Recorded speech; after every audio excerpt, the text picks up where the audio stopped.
साल 2013 दिल्ली का Indira Gandhi indoor stadium 14,000 लोगों से खचाखच भरा हुआ था। लेकिन सरप्राइजिंगली ये लोग यहां किसी सिंगर या बॉलीवुड स्टार के लिए नहीं आए थे। ये लोग यहां आए थे मैथ्स पढ़ने, और इन्हें पढ़ाने वाले थे बायजू रविंद्रन, एक ऐसे करिश्माई टीचर जिन्होंने टीचिंग के आर्ट को मास्टर कर लिया था। उन्हें नहीं पता था कि भविष्य में वो अपनी इसी मास्टरी के दम पर भारत की सबसे बड़ी एडटेक कंपनी बनाएंगे। और सैडली अपनी आंखों के सामने उसी कंपनी का पतन भी देखेंगे। यह है बायजूस के राइज एंड फॉल की कहानी। 1980 केरल, एक मिडिल क्लास फैमिली, दोनों माता पिता लोकल गवर्नमेंट स्कूल में टीचर। बचपन से ही दो चीजों से प्यार, स्पोर्ट्स और मैथ्स। 90 के दशक की हर भारतीय फैमिली की तरह उन्हें भी दो ऑप्शन मिले, डॉक्टर या इंजीनियर। उन्होंने चुना इंजीनियरिंग। 2000 में इंजीनियरिंग पूरी की। 2001 में एक शिपिंग फर्म में नौकरी शुरू की, लेकिन किस्मत ने उनके लिए कुछ और लिखा था। 2003 दोस्तों ने कहा सीएटी की तैयारी करवा दे। उन्होंने पढ़ाया और खुद भी एग्जाम दे दिया। परिणाम आया, 4 दोस्त क्लियर और वो 100% आए। लेकिन उन्होंने आईआईएम ज्वाइन नहीं किया। 2005 में फिर एग्जाम दिया, फिर 100% आए। अब वो सिर्फ टीचर नहीं थे, वो बन चुके थे कैट टॉपर। 2006 एक छोटी सी क्लास से शुरुआत, नाम बायजूस क्लासेस फॉर कैट। पहली क्लास फ्री, दूसरी से फीस। उनका स्टाइल अलग था, रट्टा नहीं, कॉन्सेप्ट। 10 में से 9 स्टूडेंट्स फ्री क्लास के बाद पेड कोर्स में एनरोल हो जाते। बेंगलुरु, मुंबई, पुणे, चेन्नई, बायजूस फैल रहा था। इन्हीं क्लासेस में मुलाकात हुई दिव्या गोकुलनाथ से। दिव्या गोकुलनाथ जो आगे चलकर को फाउंडर बनी। 2009 हर शहर में फिजिकली जाना संभव नहीं था। उन्होंने लिया एक बड़ा फैसला, डिजिटाइजेशन। VSAT टेक्नोलॉजी के जरिए लेक्चर 45 शहरों में ब्रॉडकास्ट। 2011 कंपनी बनी think and learn private limited. अब टारगेट था भारत के 25 करोड़ स्कूल स्टूडेंट्स। अगर सब तक पहुंचना है तो बनानी होगी एक ऐप। 2013 एक बड़ा मोड़ आया। मणिपाल ग्रुप ने 26% इक्विटी के बदले 50 करोड़ रुपए निवेश किए।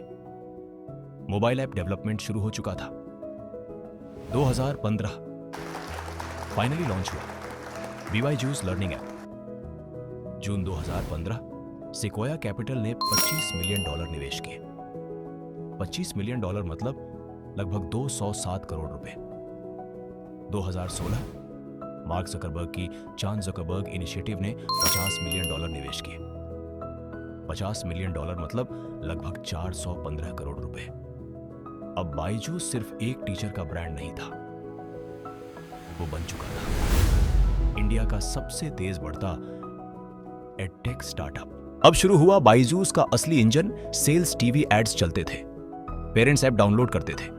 कुछ दिन बाद एक कॉल आता था, हम आपके बच्चे का करियर गाइड कर सकते हैं। In person counselling session book होता था।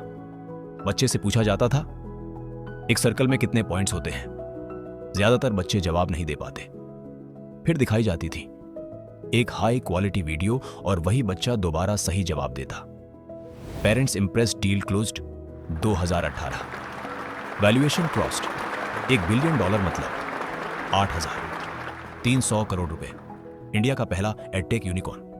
मार्च 2020 तक वैल्यूएशन पहुंची $8 बिलियन मतलब 66,400 करोड़ रुपए। यूजर्स 4 करोड़।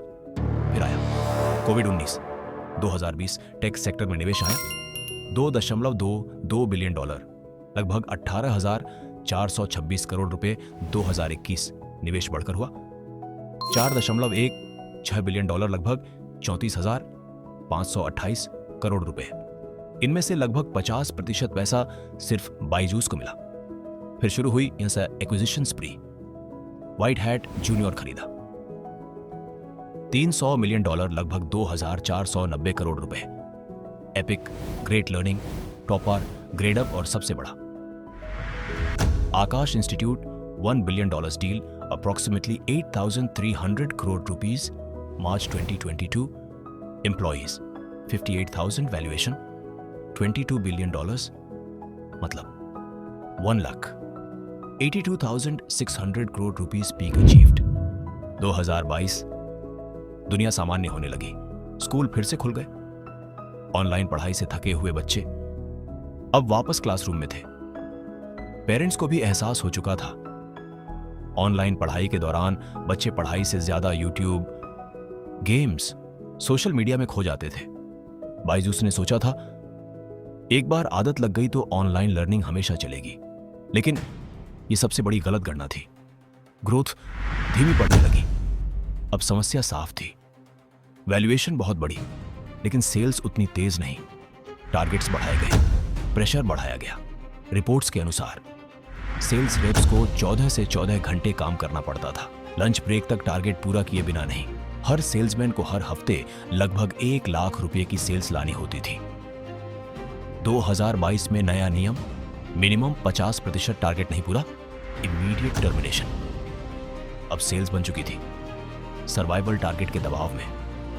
कुछ सेल्स रेप्स ने गलत रास्ते अपनाए, पेरेंट्स को डराया गया, झूठी अर्जेंसी बनाई गई। अगर अभी एनरोल नहीं किया तो बच्चा पीछे रह जाएगा। रिफंड प्रोसेस जटिल हो गया, कंप्लेंट्स बढ़ने लगी, ट्रस्ट टूटने लगा, और एक बार ट्रस्ट टूट जाए तो ब्रांड गिरना तय है। सच सामने आने लगा। एवरेज सेल्स पर सेल्समैन पर मंथ 2.76 लाख रुपए, लेकिन सैलरी, इंसेंटिव्स, ट्रैवल कॉस्ट हटाने के बाद बचा 1.6 लाख रुपए। मार्केटिंग और प्रोडक्ट कॉस्ट हटाने के बाद नेट मार्जिन सिर्फ 57,000 रुपए। Office rent, management overhead, other expenses, final result massive losses. Growth थी लेकिन प्रॉफिट नहीं। बिजनेस मॉडल में क्रैक आ चुका था। लेट 2022 एक शॉकिंग अनाउंसमेंट, $200 मिलियन निवेश करके 500 ऑफलाइन ट्यूशन सेंटर्स खोले जाएंगे। $200 मिलियन मतलब लगभग 1,660 करोड़ रुपए। आयरनी देखिए, जिस कंपनी ने भारत को ऑनलाइन लाने का सपना दिखाया वही अब ऑफलाइन जा रही थी। लेकिन सवाल था, क्या यह बहुत देर हो चुकी थी? सितंबर 2022 एक रिपोर्ट रिलीज हुई, फाइनेंशियल ईयर 2021 की अर्निंग्स रिपोर्ट। रेवेन्यू 2,428 करोड़ रुपए, लेकिन लॉस 4,564 करोड़ रुपए, मतलब हर दिन लगभग 12.5 करोड़ रुपए का नुकसान। और इससे भी बड़ी सच्चाई, 80% रेवेन्यू टैबलेट सेल्स से आ रहा था, सिर्फ 20% रेवेन्यू कोर्स फीस और स्ट्रीमिंग से। एक टेक कंपनी असल में बन चुकी थी टैबलेट बेचने वाली कंपनी। 2022 के अंत तक कैश कम पड़ने लगा, एम्प्लॉइज की सैलरीज डिले, वेंडर्स की पेमेंट्स अटक गई, लोन रिपेमेंट रुक गया। $1.2 बिलियन का लोन लिया गया था, मतलब लगभग 9,960 करोड़ रुपए। यूएस लेंडर्स ने केस फाइल कर दिया, accusation, loan terms violation, demand, company assets का कंट्रोल। अब खेल बिजनेस से लीगल बैटल में बदल चुका था। अप्रैल 2023 मिनिस्ट्री ऑफ कॉर्पोरेट अफेयर्स ने इन्वेस्टिगेशन शुरू कर दी। फोकस था financial reporting, corporate governance, transparency. फिर अक्टूबर 2023 ईडी ने नोटिस जारी किया, एलिगेशन 9,000 करोड़ रुपए की फीमा वायोलेशंस। अब प्रेशर सिर्फ इन्वेस्टर्स से नहीं, सरकार से भी था। मार्च 2022 एम्प्लॉइज 58,000, जून 2023 नंबर गिरकर 25,000, आधे से भी कम हजारों लोगों की नौकरी चली गई। ऑफिस एक एक कर बंद होने लगे।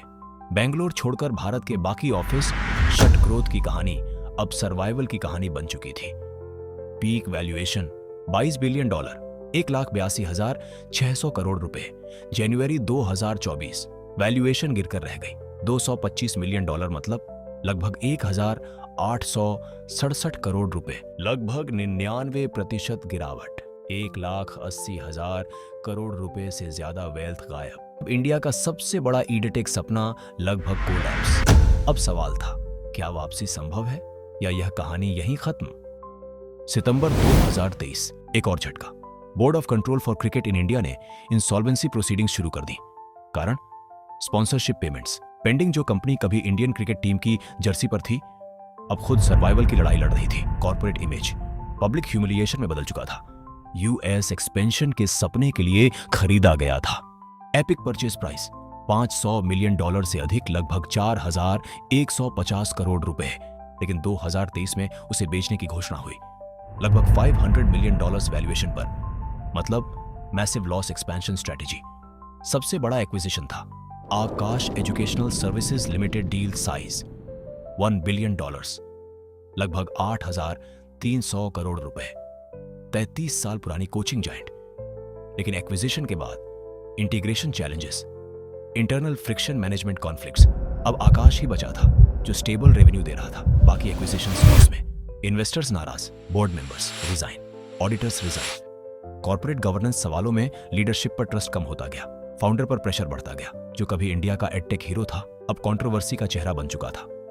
2024 वैल्यूएशन 99% गिर चुकी, 1,80,000 करोड़ रुपए से ज्यादा wealth evaporate, thousands layoffs, offices shut, loan cases, ongoing investigations, active brand trust टूट चुका।